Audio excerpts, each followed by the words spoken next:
Good morning, everyone, and welcome once again to another exciting session on women in business. Let me just start with the...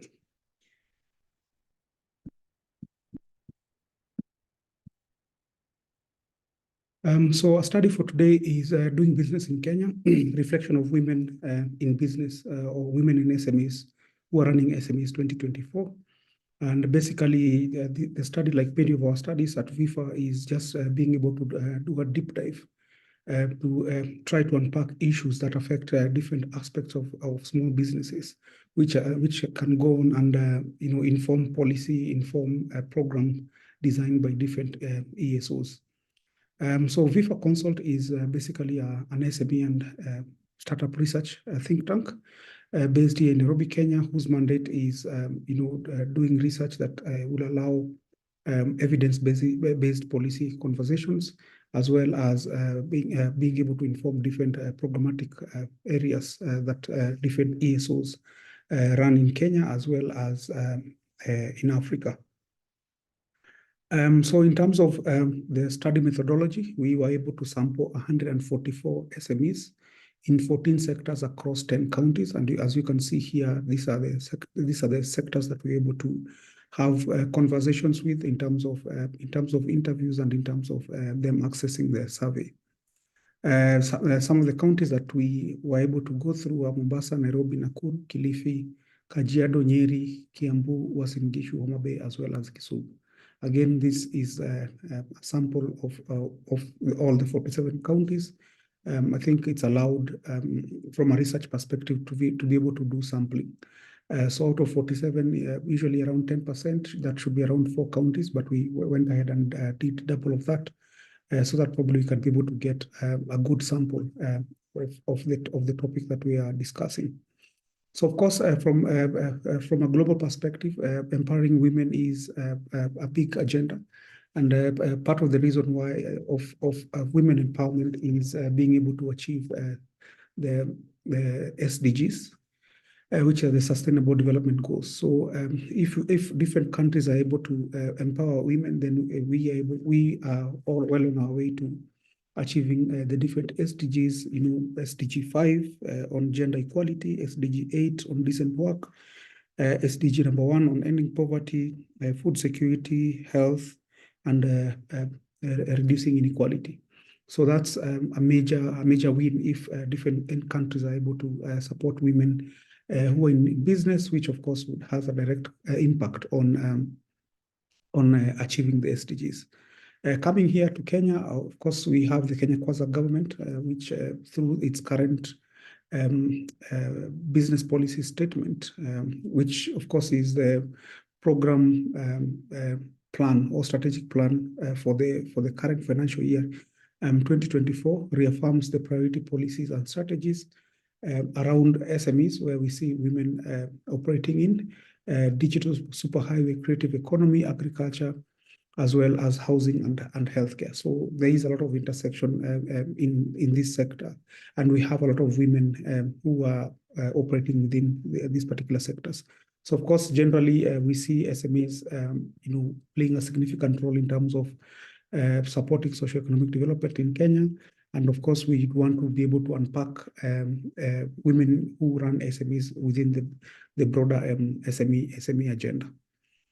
So we still have, gender biases in our society, as much as we've made quite a bit of progress in different circles, economic, political, etc. But we still have some unique challenges that women face, and probably we just wanted to surface that or to have that percolated so that we can be able to address them effectively. So the study's goal was to get an understanding of the topography of women in business in Kenya, look at the different types of shocks, internal as well as external shocks, or even challenges that are unique to women, and just compare that maybe with other countries in terms of benchmarking, and just get from the horse's mouth in terms of how can we be able to address some of these challenges, and different stakeholders can be able to pick up some of the issues that arise from the study.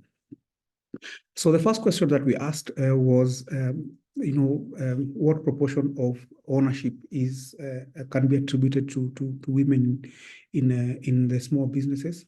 And as you can see here, we have 2% indicating that women within that business own between 0 to 10%. 8% were saying they own between 11 to 20%. 28% were saying they own between 21 to 30%. 39% were saying that they own between 30 to 50%, and we had 23% of women saying that they owned over 50% of the business. Again, this is quite interesting, and it shows, that women are breaking this, the proverbial glass ceiling and are entering into the fray in terms of running business, not only running, but also being able to be as a majority. As you can see, 39 plus 23, that's over 60% of women saying that they are a major shareholder in the business, which is interesting. Comparing that with India, where we see 20% of all SMEs being women-led. And of course, looking at India, India has around 63 million SMEs. Sorry, compared to Kenya's around 7.5 million SMEs. So of course, it's a big, of course, India has a bigger population, but we can see that women take 20%. 20% is a big number, which indicates that they employ between 22 to 27 million people.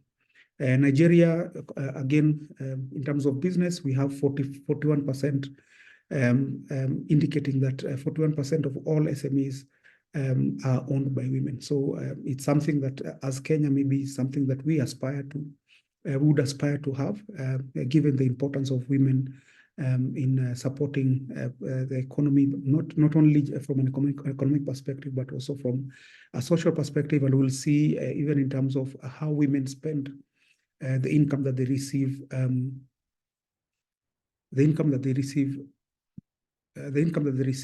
from the business. They're able to spend it differently. So again, that's a comparison with Nigeria and India. In terms of turnover, this of course reflects on MSME Act 2012, where we see SMEs clustered. SMEs clustered based on turnover. So as here we can see that 11% of women surveyed posted turnovers of up to 1 million.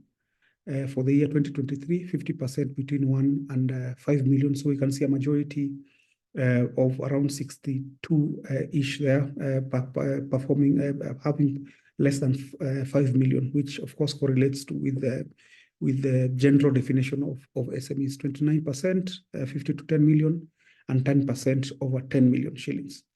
So the World Economic Forum Global Gender Gap Report for 2023 ranked Kenya 77th, with the top African countries being Namibia, Rwanda, South Africa, Mozambique, as well as Burundi. So the report tries to look at women inclusion in different spheres of society. So specifically, if you were to look at the same report, Kenya is ranked 16th globally and 7th in Africa in terms of economic participation opportunity, and 134 on education attainment. As we go further on the report, we'll see a deep dive on that particular area in terms of economic participation. So again, Kenya has mixed reaction in terms of how it's performing in terms of supporting women from an economic perspective as well as from an education perspective. So this data, of course, indicates the need for greater stakeholder support to ensure that we have more inclusive programs that cater for women in business. It could be from a capacity building perspective. It could be from an market access perspective, access to finance, et cetera, et cetera. So because women are unique, we need to be able to have programs that enable and look at the unique nature of women and try to design programs around the same. So major sources of income of finances in 2023, we can see retained profit being number one, which is basically being able to make sales, get a profit, and reinvest the funds back to the business. We have SACCOs, we have bank loans, grants, personal savings, chamas, family and friends, as well as angel investors. Again, this is a telltale sign of at least from an angel investor or from a VC or non-financial, finance support.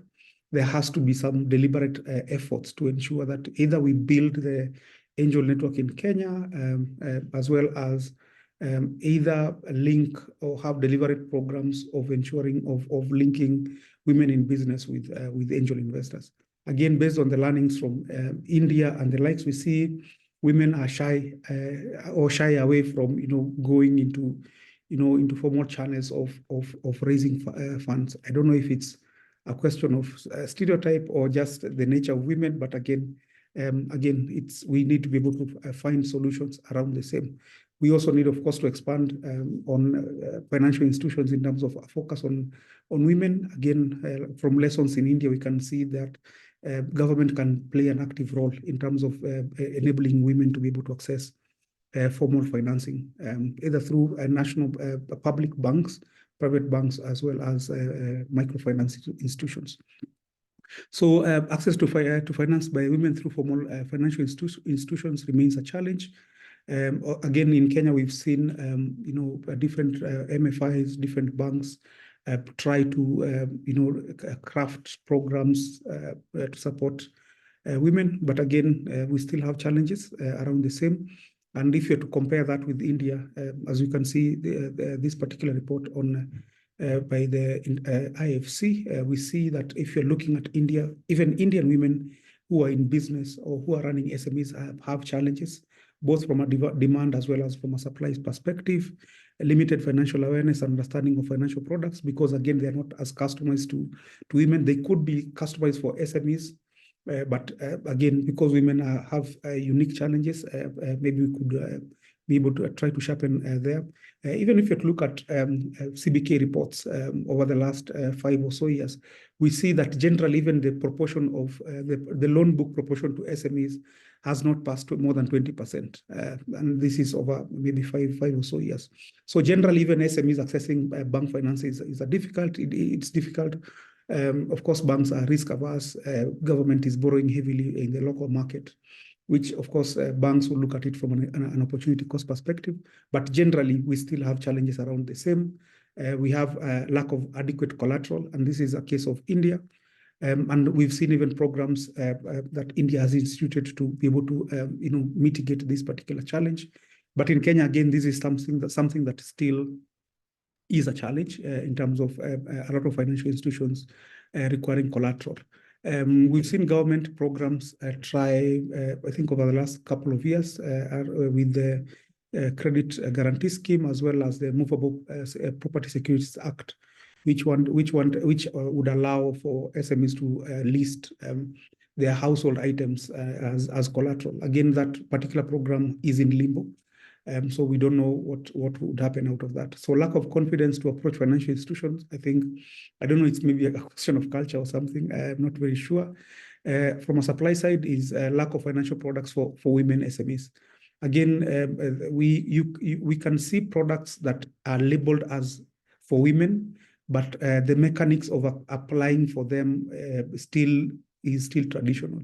So I think we still, even as India grapples with that, even Kenya, we have something, we are still grappling with that perception of high risk profile due to lack of collateral. Again, banks are risk averse.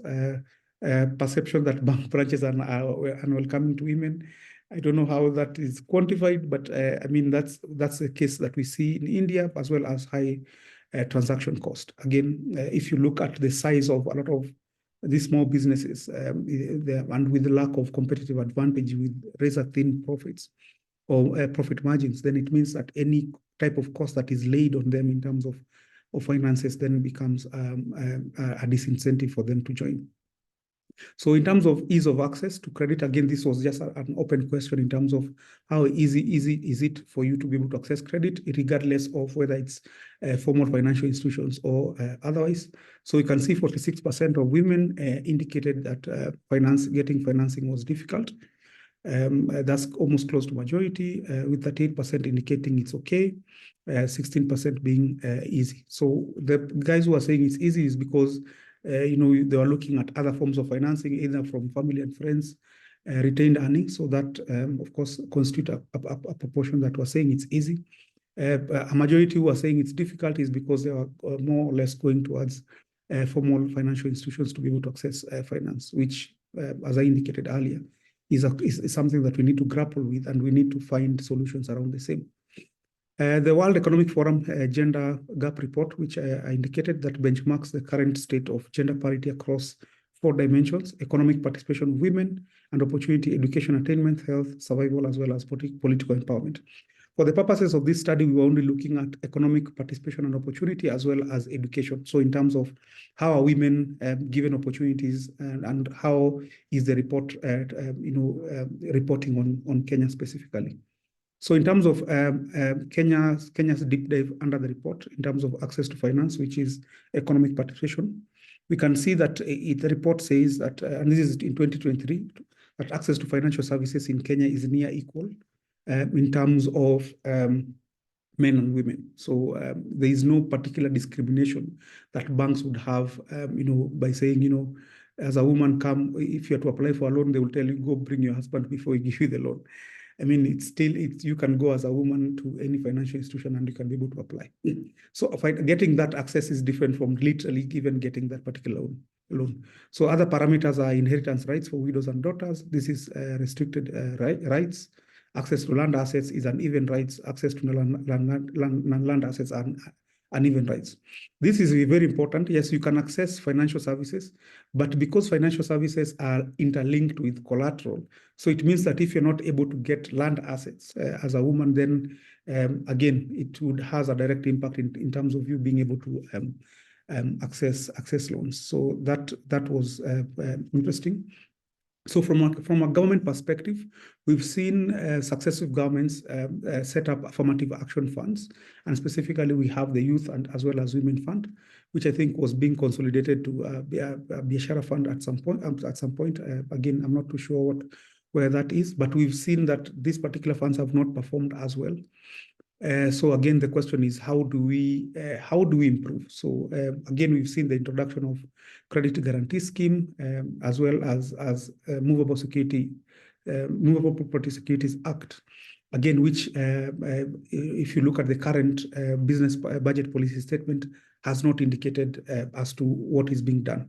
We've seen government saying that they want to formalize the credit guarantee scheme into an entity that can be able to do exactly that. But there is silence in terms of the movable property securities act. Again, there is the credit guarantee scheme, but then again, what happens to the affirmative action fund? So if it's not been working for the last decade or so, what is government doing to ensure that it works? So that it's not a women fund, but it still requires collateral. So you can name it, but if it doesn't work, then again, we have challenges around the same. So again, looking at India had set a 5% public 5% target for public banks in terms of lending to women, and having a very strict monitoring and evaluation program to track its performance. So what we are saying, yes, we are giving 5% to women. We want to increase that percentage, but then what are we doing? Is it actually working? And what kind of reforms or improvements can we be able to inculcate? So that's something that Kenya can borrow. We also have India establish a program that encourages rights for women by offering incentives for registration of property, with women home buyers or buying property getting tax exemptions, as well as lower stamp duties, etc. The interesting bit with this is that when you give women an incentive for them to buy property or lower the cost for them to be able to acquire, it means that they are able to now, they can be able to get the property and they can go to banks who are already risk averse, and probably they can be able to get their loans. So I think it's something again that Kenya can borrow. I don't know if Kenyans husbands are going to abuse this particular initiative by them going to buying properties and having their wives buy them. But either way, if the land is registered under the wife or under the lady, that it means that they can be able to access financial or loans from financial institutions. So in terms of capacity building programs attended, and this is just a question from which organizations are supporting women in terms of capacity building programs. So we saw that NGOs are leading. So again, different types of NGOs doing the same, business associations, county government, national government, religious organization, as well as business accelerators. Again, this is ranked based on which one was most used. So you can see NGOs at the top as well as business accelerator programs on the bottom.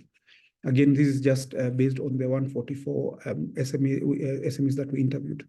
So there are a lot of capacity building programs in Kenya, and again, different NGOs are doing the same. The challenge that we have here is, are they sustainable? Are they giving impact, or are we just seeing capacity building programs for the sake of it, where we get short-term, short-term, small-scale results? So everyone is trying to do capacity building. Banks are doing capacity building. Religious organizations are doing the same. National government, county government are doing the same. The question is, how sustainable are they? What's the impact around these capacity building programs?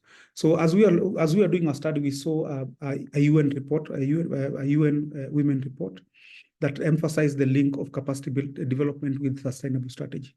So capacity building cannot be done in isolation. It has to be done within a larger program that we can be able to sustain that, so that you're not just training women on how to do beadwork without linking it to market, without linking it to access to finance, or training women on business management or accounting skills. Yes, they are good, but it has to, for you to be able to sustain and get that traction going, is either collaboration has to happen in terms of different stakeholders, so that you link people who are being trained on markets or are being trained on finance, HR, etc., with access to finance as well as access to markets. Otherwise, if you do capacity building in isolation, then again, we have a challenge. So I think maybe either from a county government perspective, we could have county governments train women, but also give them procurement opportunities.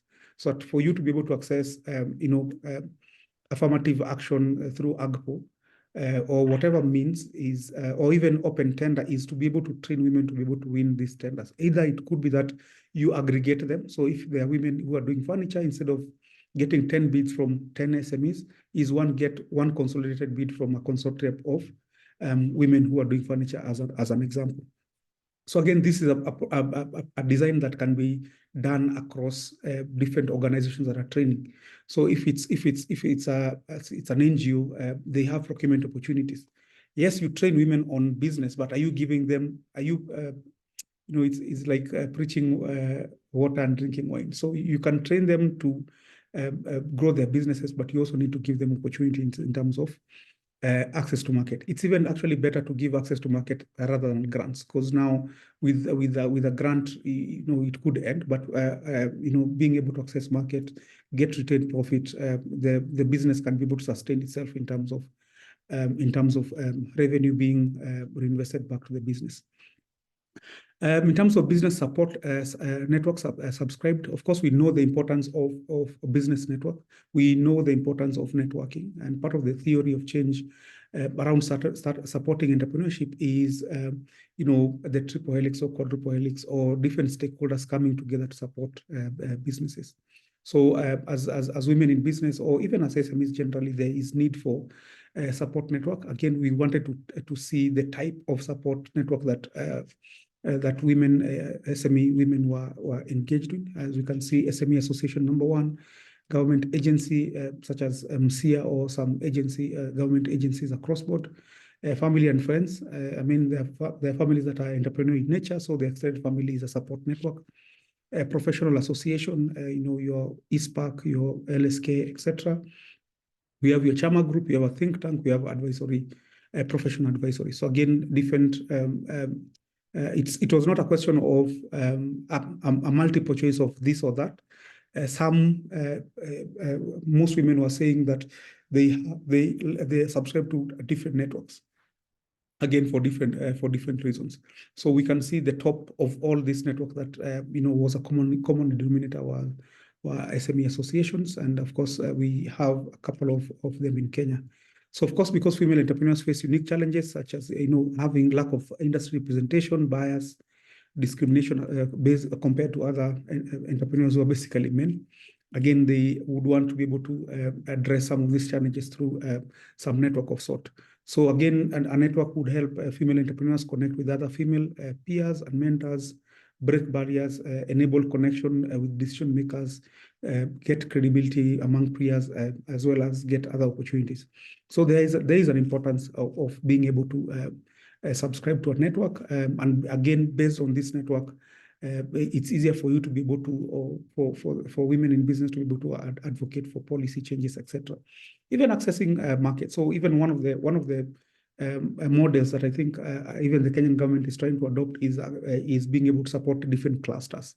So it's easier for government or for an agency or ministry to come engage with women entrepreneurs if they are already clustered or aggregated in one way or another. So that again is a major importance of a network. So in terms of market access in the last 1 year, again, this was just a general question in terms of which markets have been able to access either directly or indirectly. So we can see export market, East Africa Community Market, county government opportunities, AGOA, which is access to access to the US market, national government ministry, as well as the African market. Again, it was just a general question. It could be that they're accessing it directly or indirectly through subcontracting, etc. So the reason why we ask this is in light of the CFTA, or the Continental Free Trade Area, which of course aims to create a single market in Africa, facilitate investment, improve economic integration, as well as boost competitiveness of different member states within Africa, both within as well as from a global perspective. So there is potential with SCFTA, with the UN and other organizations indicating that in terms of potential to income, it could increase the wages of women by 10.5%. So 10.5% is significant if you have to look at it based on the thin resources that are there in Kenya and in Africa. So again, how do we then enable women in business to be able to access market? Like I said, I think in terms of being able to link these programs, so whether it's capacity building programs, access to finance has to be linked with access to market. So at some of these programs, what we see is they are done in isolation. So an NGO would come and say, we want to empower women. Maybe they were looking at, they were running a program on gender-based violence, and they were rehabilitating women. Then they decide, you know what, let's do an economic empowerment program or something. So they teach the women how to bid, how to make soap, and some accounting. But then next year, you're not, what happens? So either them partnering with an SME, a women-based SME association, for them who are already doing such and have a model around the same, so that you're able to just channel your resources and get the report saying that you've done economic empowerment. So there has to be, there is a lot of integration, collaboration that needs to happen so that we can be able to see real impact in terms of supporting women in business. So some of the areas that we have suggested is market identification and feasibility study. So for a small business, you don't have resources to do market feasibility. You don't have resources to do, research to identify markets both outside, especially outside of your area of influence. Either it could be your businesses within an estate or within a particular county. So being able to understand different markets across different counties, within the East Africa market, within the COMESA market, as well as within Africa, is a major challenge. So I think that's an area that different stakeholders can collaborate on to not only teach, but to also show the process of accessing that market. So for example, if you have a market in Tanzania for, I don't know, furniture or curios, etc., is not only identifying, being able to cost and work with the women, the journey of accessing that market, and trying to be able to unblock barriers as we move on. Of course, this has to be done within a cluster rather than just picking individual businesses to be able to do that. Mapping of women SME groups and association, I think that's also very important so that we know who is doing what, in terms of specialization, who is located where, what are the different demographics, what ages are the women, are they, and some of those parameters that we want to be able to ask. Then, of course, we're looking at capacity building programs with relevant stakeholders supporting access to market. So not only doing capacity building, but building capacity with that is sustainable, that is linked to access to market. So this is the market that we are looking out for. Maybe it's a European market or Asian market. So these are the standards that are needed for you to be able to access this market.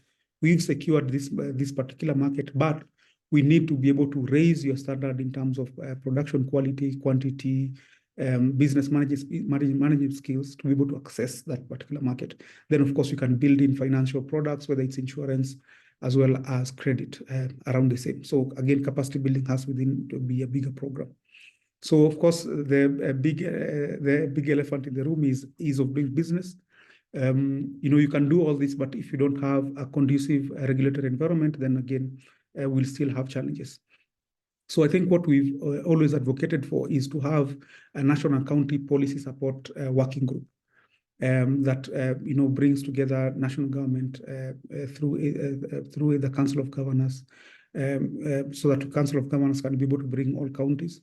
We can have national government. I think currently that is being coordinated by the Office of the Deputy President, as well as having SME associations. What has continued to happen in Kenya is the bigger associations, your KEPSAs, your KNCCI, your CAM have, of course, been on the table. And I think if you look at the architecture of the private sector in Kenya, is we have larger corporations who are represented by the big BMOs. What we see is the other smaller associations are not, their voice is not heard. So either having representative from the smaller association come, so that some of those issues can be addressed. The reason why this is important is because we've looked at successive implementation of SME programs fail because, again, the market fit of these programs is not as good. We saw that through the COVID action that we saw with the previous government, where there were subsidies on bank interest rates.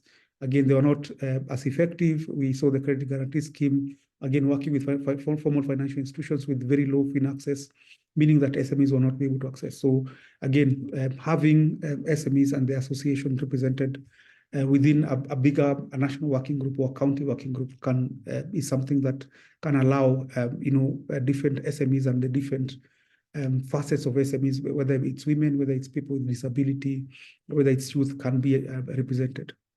So I think that's very important. So challenges faced from a women perspective is number one, of course, is regulation and compliance. That came out as a major issues across the different people that we interviewed.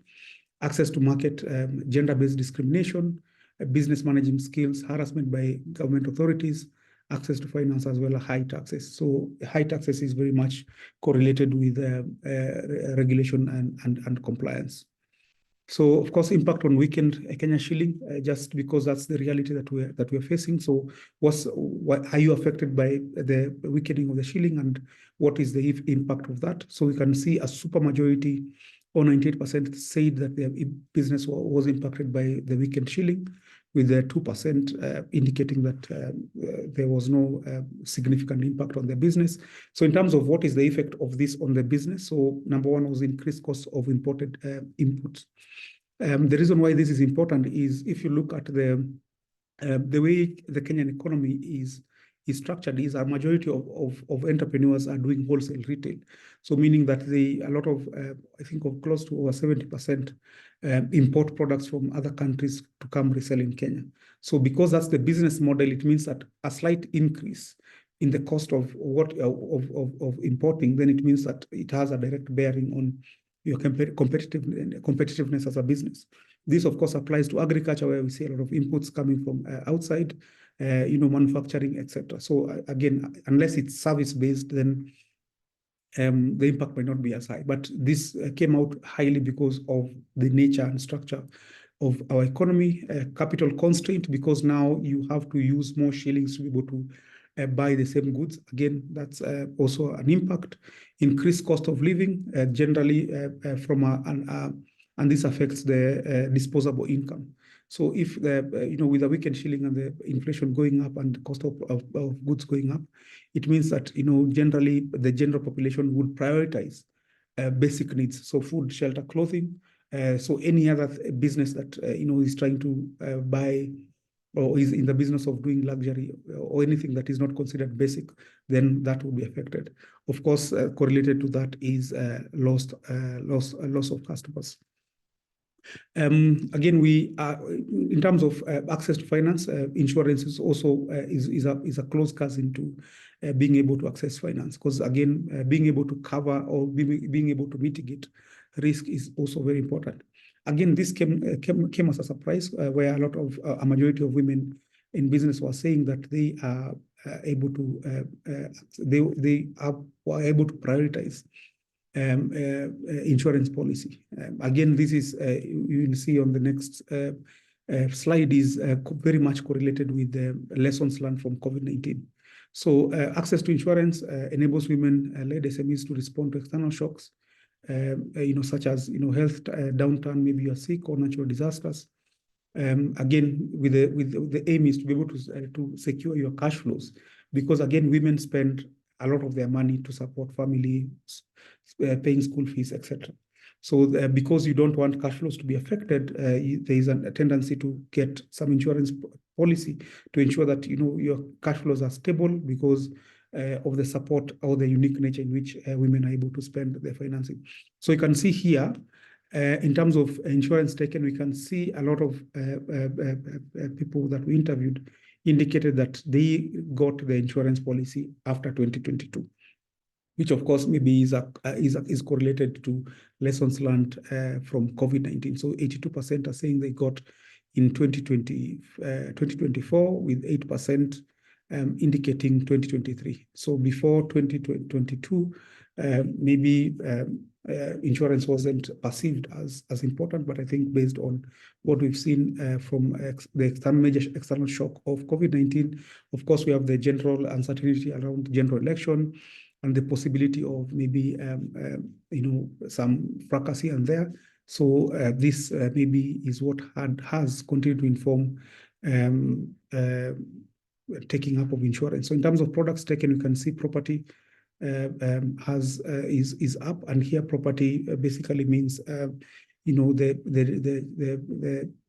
assets that women use in terms of being able to do their production. It could be a tailoring machine.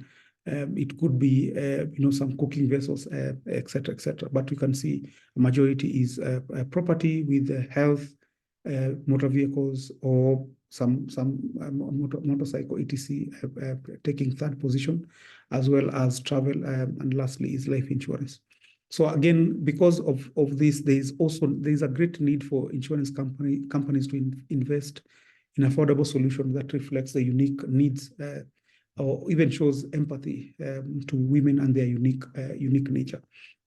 So again, insurance penetration in Kenya is still less than 3%. There is still a long way to go in terms of being able to support the SMEs generally, but also specifically SMEs that are led by women.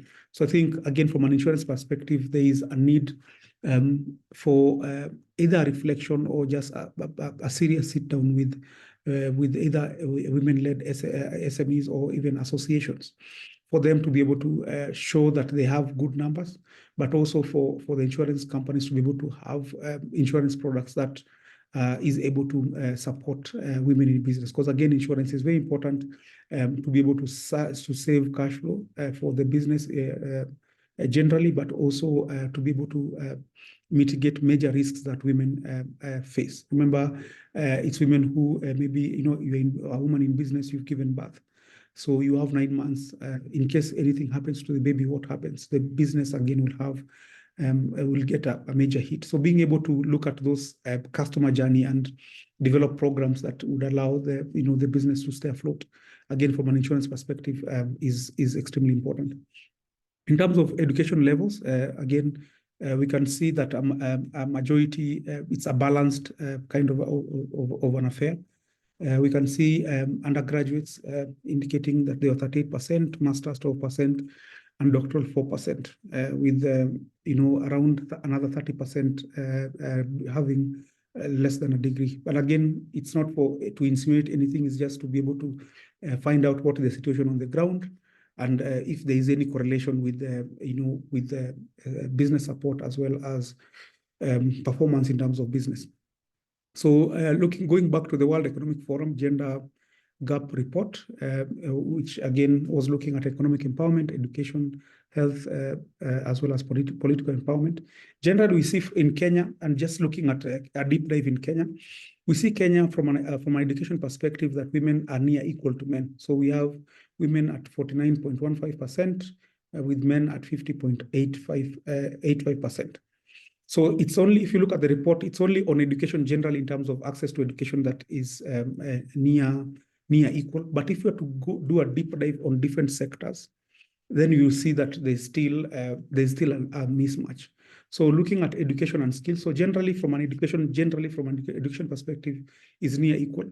But if you deep dive into STEM graduates, you can see women are 30, men are 69, arts, women are 47, women are 52, ICT, women are 30, men are 69, math, science, etc., women are 37 and 62.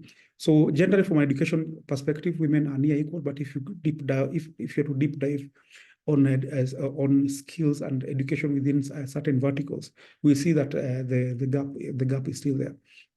So again, it's food for thought from an education perspective, or even from a programmatic perspective. So if you're, an accelerator program, can you instead of doing, general, can there be a focus on women in business so that we can be able to build their capacity around ICT, for example, or even science, technology, and etc. So again, this is a telltale sign that for us to be able to support women in entrepreneurship, we also not only look at education in general, but we also need to look at the sectors that they're not many, in engineering, in architecture, etc., and try to see how we can be able to create affirmative action programs around the same. So in terms of the usage of money and from business, again, because women are unique from men, you realize that the way their spending habits from business and maybe is different, again, which reinforces the importance of having diversity. So reinvesting in business is number one, children education, supporting elderly parents, personal house spending, as well as social costs. It doesn't necessarily mean that men don't do the same. It's just a question of maybe in terms of priority, it could be different. Again, we have not done a survey to look at the spending habits of men, but at least we can see this. This is different. It could be different from men. 2024 plans in terms of business, we can see geographic expansion of business, partner with investors, new product development, close shop, sell the business, establish new type of business. So it's a mixed basket in terms of the aspiration of business women in 2024. Again, it's just a mixed basket, nothing there to write home about. Inspiration for starting business, get extra income that came on top. And this generally is a major incentive for a lot of SMEs. So either it could be that I'm employed formally, and maybe the salary is not enough, so I start up a side hustle to be able to get extra income. That could be one scenario. A second scenario is, you are you have the husband and wife, and again, maybe the total income from the household is not enough. So again, you start a business to be able to add income from an household perspective. Number two is passion. Again, we say we from a business perspective, we always say passion is not enough for you to run a business. But again, we see a lot of businesses starting from a passion perspective. So either I love baking, I love cooking, I love taking care of kids, so I'm able to establish a business that feeds from that. A social cause is also another inspiration for starting business. Market gap, inability to get formal employment, which is also a major challenge for us as a country. And the least inspiration was getting retrenched. Meaning that you are, for one reason or another, your work contract ended or for some reason you left employment. So how's business and family balance? Again, this is again something that is unique to women. Surprisingly, we saw that 65% were saying it's manageable. Again, maybe it's women. It's the nature of women to multitask. I don't know, but again, a majority were saying it's manageable, with around 20% saying it's hard. Again, some are saying it's easy. So again, I don't know. Maybe we might need to do a deep dive to find out for those who are saying it's easy, how they're able to do that, and maybe to get a case study out of the same. So again, that's something that is quite unique from a women perspective. So yeah, so I mean, so that's the study right there. We are always appreciative of the feedback that we receive based on the studies that we've done. But we are super excited about this particular report, and we hope that again it can be able to support different programs and different policy conversations across board. So thank you very much, and have yourself